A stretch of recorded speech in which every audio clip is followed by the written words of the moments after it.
Hola, ¿qué tal? A lo largo de este video aprenderemos acerca de las bases neurológicas, el procesamiento semántico y algunos temas importantes que se relacionan con este tema principal. Bueno, ahora comenzamos. Hablaremos de las investigaciones de técnicas de neuroimagen para saber la localización del conocimiento semántico en el cerebro del ser humano.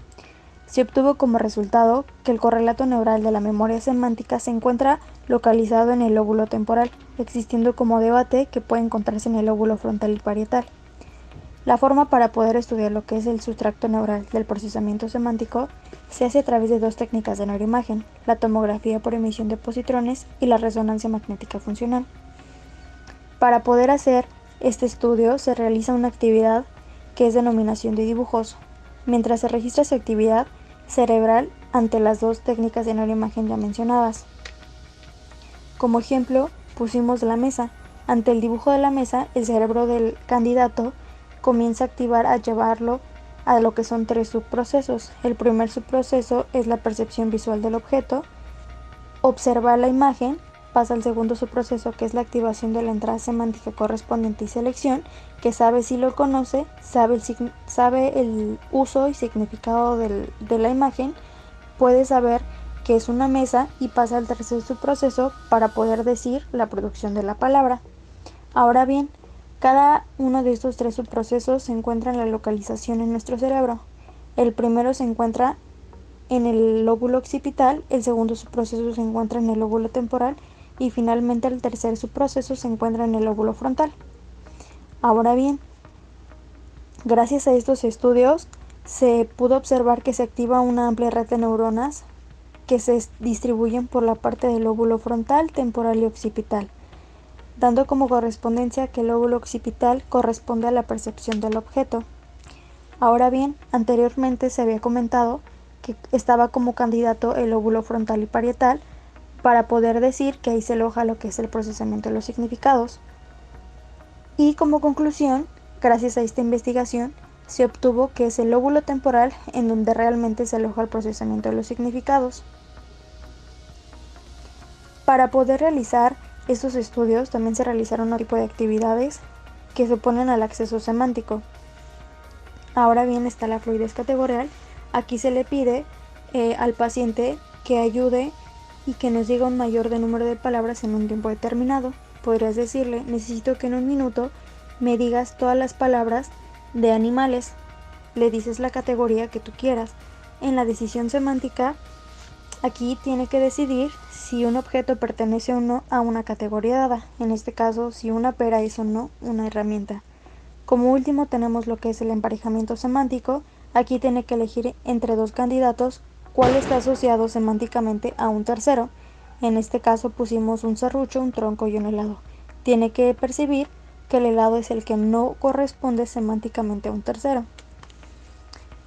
Como finalmente les decíamos, es en el lóbulo temporal donde se encuentra el procesamiento semántico. También se manifestó que en otros, como lo que es la corteza prefrontal y la región inferior del lóbulo parietal, incluyendo a lo que es la circunvolución angular, se encuentran tareas que requieren un poquito más de esfuerzo semántico. Podrían ser como la actividad que es asociación semántica intercategorial, debido a que se le muestran diferentes objetos que pertenecen a la misma categoría, diciéndole al voluntario que escoja entre un clavo y un tornillo antes de un destornillador. Lo nota más difícil ya que ambos pertenecen a la misma categoría semántica.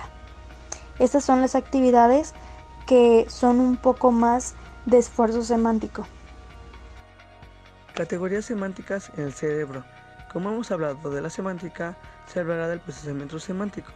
Depende de una actividad en una red neuronal muy amplia que se distribuye por varias regiones de la corteza cerebral. El cerebro está formado por redes neuronales. Estas neuronas tienen ramificaciones que se unen unas a otras neuronas en un mapa completo de interconexiones, donde en cada interconexión se incuba por un pensamiento o un recuerdo. El siguiente paso es intentar averiguar si las diferentes estructuras corticales juegan un papel específico en el mantenimiento de significados o bien funcionan como un todo. ¿Qué quiere entender esto? Que se verá si trabajan de manera individual o en conjunto para un resultado. Una posibilidad que ha sido explorada ampliamente es que en distintas regiones respondan entre diferentes tipos de contenido semántico, como se ha estudiado la distinción entre seres vivos e inanimados. Nos menciona que el procesamiento de estos dos tipos de conceptos da lugar a actividades en regiones diferenciadas. Hablaremos primero de los seres inanimados con un ejemplo que son herramientas. Estos están situados en la región lateral del lóbulo temporal, parte posterior de la circunvolución temporal media izquierda, donde está ubicado del lado inferior. Del lado derecho es el cerebro en esa zona. También se hablará del procesamiento de los seres vivos. Este está situado en el epicentro en la región ventral del lóbulo en la circunvolución fusiforme. Como se ve en la parte inferior, el cerebro de color rojo es la región ventral del lóbulo. Las diferencias entre las características semánticas de una y otra categoría parecen ser la clave para entender los distintos patrones de actividad. La circunvolución temporal media posterior que mencionábamos de los seres inanimados, ellos están de acuerdo o se caracterizan por las características. Un ejemplo, las tijeras. Pueden cortar, tienen filo, su función suele depender de las características. En cambio, la circunvolución fusiforme se asocia a la percepción de su forma, que esto quiere entender a los seres vivos que de acuerdo se manejan a sus semejanzas. Por ejemplo, un ave puede volar, tiene alas. Esa es la diferencia entre estas dos partes.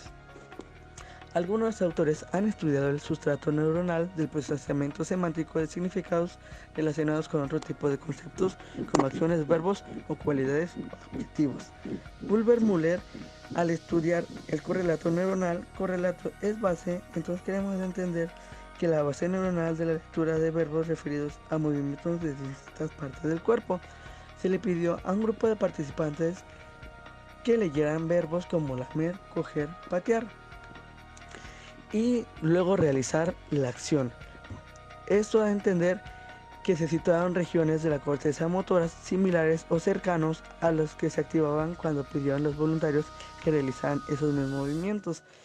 Digamos que las zonas cercanas o las mismas zonas se activaron al leer y al realizar la acción.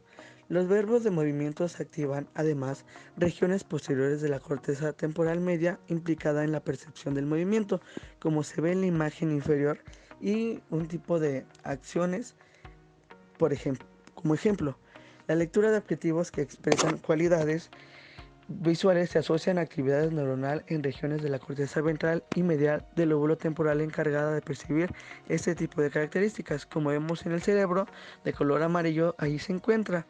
Un ejemplo es una pelota que sus objetivos son que son redonda, que es naranja y que es grande.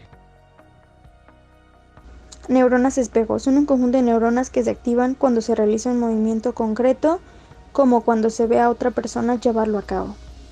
Se realizó un estudio a un animal para poder observar si realmente existía una comprensión o una imitación. En este caso solamente existió una imitación.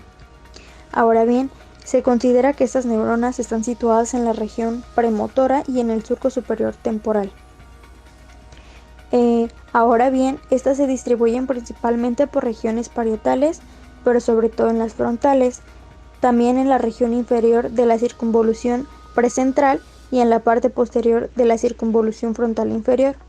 Además están implicadas que en la imitación y comprensión de las acciones ajenas y en el sistema de las neuronas espejo podrían estar relacionadas con lo que también se le conoce como la representación de significados relacionados con las acciones, ya que estas dos áreas del cerebro se tienen que relacionar para una imitación, lo que es la región frontal y parietal. Ahora bien, esta hipótesis es fundamentada tras investigaciones que se muestran en cómo la persona tiene que escuchar oraciones que expresan diferentes movimientos. Pusimos un ejemplo de una niña a la que le dicen: tienes que cepillarte el cabello con tu mano derecha. Ya no hay necesidad de que una persona tenga que realizar el movimiento, ya que en un ser humano sí existe una comprensión como tal. Simplemente con la oración la niña sabe lo que tiene que realizar. Ahora bien, gracias a este estudio de lo que son el sistema de neuronas espejo en humanos y en la relación con la representación de lo que son los significados, se aportó que hubo una relevancia en las características motoras y perceptivas en la organización del conocimiento semántico. Bien, y continuando con el siguiente tema, ahora hablaremos de los trastornos que afectan a la memoria semántica. Dentro de la exploración de la capacidad lingüística, una parte fundamental es la evaluación del conocimiento semántico. Y no es raro encontrar déficit semántico en pacientes afásicos o pacientes con enfermedades neurodegenerativas. Los pacientes afásicos son aquellos que tienen dañadas ciertas áreas del cerebro. Por ejemplo, podemos ver en la imagen los puntos que hay y estos señalan lo que son las afasias que existen, que es la afasia de Broca, afasia de Wernicke, afasia mixta, afasia transcortical cerebral, entre otras. Actualmente existen diversidad de estudios acerca de la preservación de la memoria semántica. Estos estudios se han realizado en distintos tipos de pacientes, los cuales nos han proporcionado una gran información acerca sobre el modo en el que representamos el conocimiento semántico. Varios de estos pacientes presentaban daño afásico, los cuales han dado pie a un extenso corpus sobre la existencia de déficits que afectan a unos campos semánticos dejando a otros intactos. Pero ¿cómo es esto posible? Bueno, lo veremos más adelante, cómo es que un campo semántico se puede preservar y otro se puede dañar. Por otro lado, el deterioro semántico aparece como uno de los síntomas clave en los procesos degenerativos, como lo es la demencia frontotemporal o la enfermedad del Alzheimer. Incluso también se llega a observar en trastornos que no se caracterizan principalmente por un déficit de lenguaje, como lo es la enfermedad del Parkinson. Bien, ahora hablaremos acerca de las lesiones focales. La lesión de regiones del cerebro relacionadas con el procesamiento lingüístico, ya sea que se haya generado por un traumatismo craneoencefálico, un accidente cerebrovascular o alguna otra causa, pueden dar lugar a problemas de lenguaje conocidos como trastornos afásicos. Estos pueden afectar diferentes subprocesos del lenguaje, incluido el procesamiento semántico, del cual estamos hablando el día de hoy. Este deterioro provocado en la memoria semántica puede restringir a una categoría conservando otra, dando lugar a lo que se conoce como un déficit específico de categoría. Ahora les hablaré acerca de una paciente para diferenciar lo que es un déficit específico de categoría y ver cómo es que se suele dar. Esta paciente fue estudiada por Warrington y McCarthy. Ella sufría un trastorno afásico secundario a un infarto cerebral en el hemisferio izquierdo. Esto afectaba gravemente a su comprensión del lenguaje. Su déficit semántico afectaba a los objetos inanimados, quedando preservados los seres vivos como animales o plantas. Como ya lo habíamos mencionado anteriormente en el video, existen dos categorías, la de objetos inanimados y la de los seres vivos. Un año más tarde, este mismo equipo observó el caso de 4 pacientes con encefalitis por herpes simple. Esta es una enfermedad que afecta a las regiones medial temporal y frontal inferior del cerebro. Estos 4 pacientes presentaban el patrón inverso ABERT, conservando la capacidad para nombrar dibujos de objetos inanimados, pero tenían graves problemas a la hora de denominar dibujos de seres vivos. Ahora, hablando de las dobles disociaciones, se han encontrado a niveles más específicos, por ejemplo, dentro de los seres vivos, entre frutas, verduras y animales, en cuanto a categorías más amplias, como entre conceptos concretos y abstractos o entre objetos y acciones. Esto para argumentar que el sistema semántico se organiza en categorías discretas. Esta hipótesis habla de las representaciones semánticas relativas, por ejemplo, los seres vivos y los seres inanimados, como ya lo venimos planteando. Estas estarían separadas entre sí y localizadas en regiones diferentes del cerebro. lo cual explicaría la posible aparición de deterioros selectivos para cada una de ellas. Pero estos trastornos pueden explicarse también aludiendo al porcentaje de características compartidas, por los ejemplares de unas y otras categorías. Por ejemplo, lo que son los animales, la mayoría de ellos tiene cara, ojos, boca, 4 patas y son capaces de moverse. Pero también hay diferentes conceptos que se agrupan naturalmente en categorías como animales o herramientas. Esto quiere decir que al poseer tantas características semánticas comunes y al ser tan parecidos entre sí, el daño haría difícil la recuperación de uno de ellos en particular, entre tantos y tan similares que son. Una tercera explicación para la aparición de los déficits específicos de categoría semántica es la aportada por la ya citada hipótesis sensorial funcional, asumiendo que las representaciones de los distintos tipos de objetos dependen específicamente de sus características sensoriales o funcionales. Pero esta no es del todo aceptada, ya que diversos estudios han constatado que las partes del cuerpo y los instrumentos musicales, que a priori clasificaríamos respectivamente como seres vivos y objetos inanimados, no se comportan como el resto de los componentes de su categoría.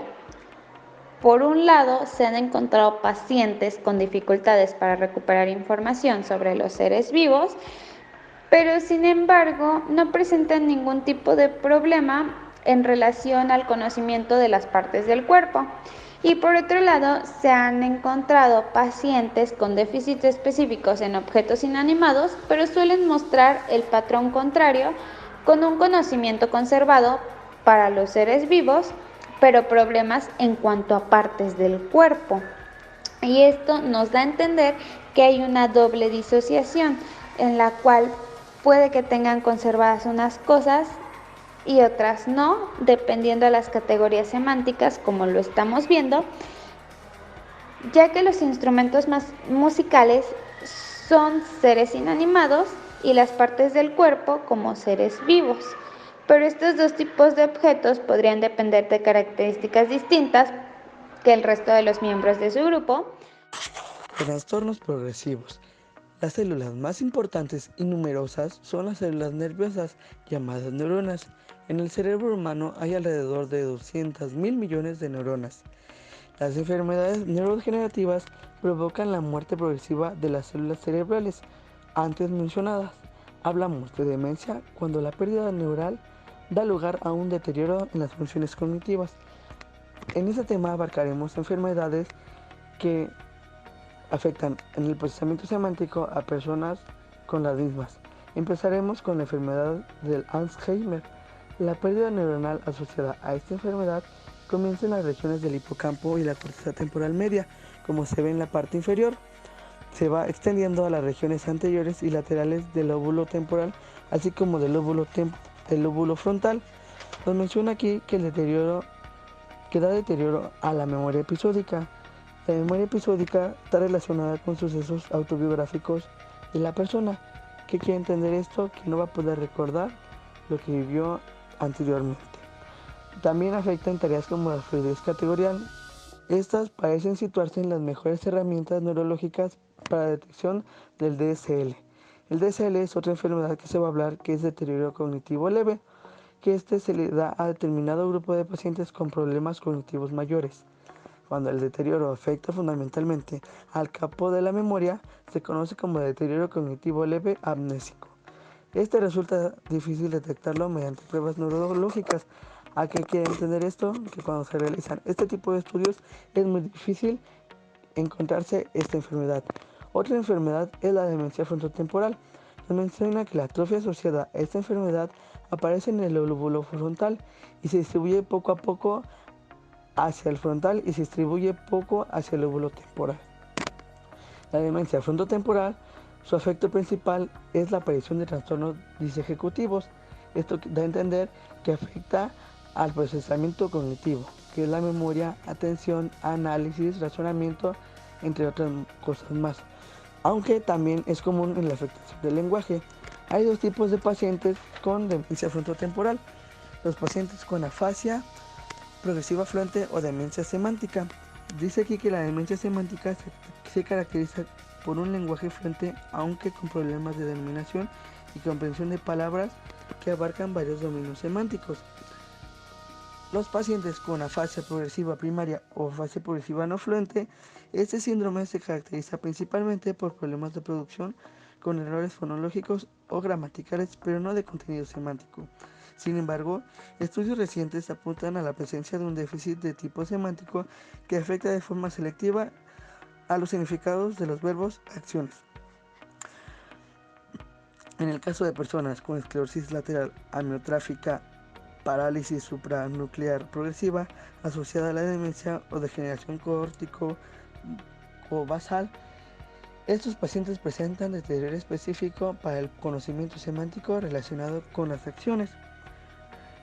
Estas dificultades parecen presentarse también en pacientes con una enfermedad mucho más común, también caracterizada principalmente por un trastorno motor como la enfermedad de Parkinson. La enfermedad de Parkinson es un trastorno degenerativo debido a un déficit de dopamina, que la dopamina es un mensajero químico neurotransmisor del sistema nervioso central, que es nuestro cerebro. Sus síntomas es la rigidez muscular y temblores acompañados de bradicinesia o asinesia, y se han descrito enfermos con enfermedad de Parkinson con trastornos leves del lenguaje, en concreto de tipo semántico.